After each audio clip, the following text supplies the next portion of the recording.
It's a huge amount of time. In some ways it feels like it was only a few weeks ago, and other times it's felt really long.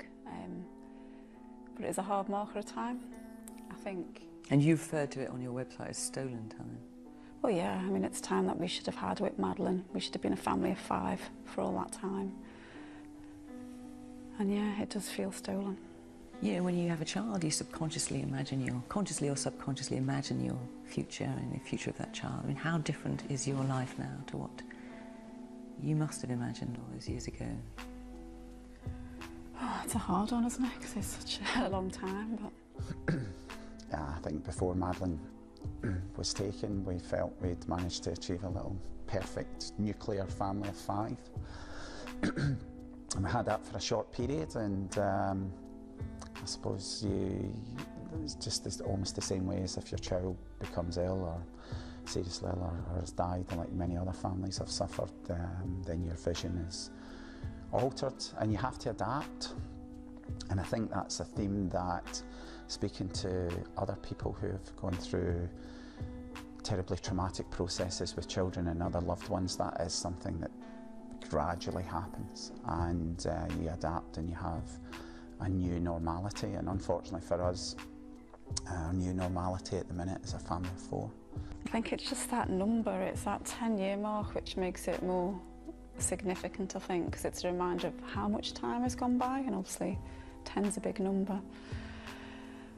I think we'll get by as we have any other year, really. We'll be surrounded by family and friends, you know. Obviously we'll be there remembering Madeleine, as we always have. And I think that the day and the poignancy of it, that we don't tend to go back to the time because it's so draining, but inevitably on the anniversaries and on our birthday, they are by far the hardest day. No parent's going to give up on their child unless they know for certain their child's dead, and that we just don't have any evidence.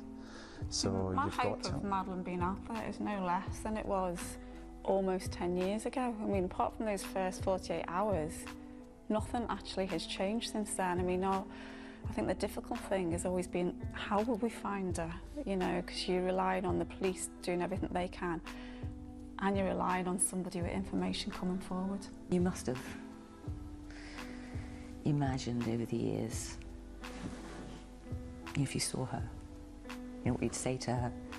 We're a mum and dad, and she's our daughter, and she's got brother and sister, grandparents, and lots of family and friends, you know. So it'd be absolutely fine, you know. It'd be, well, it's beyond words, really.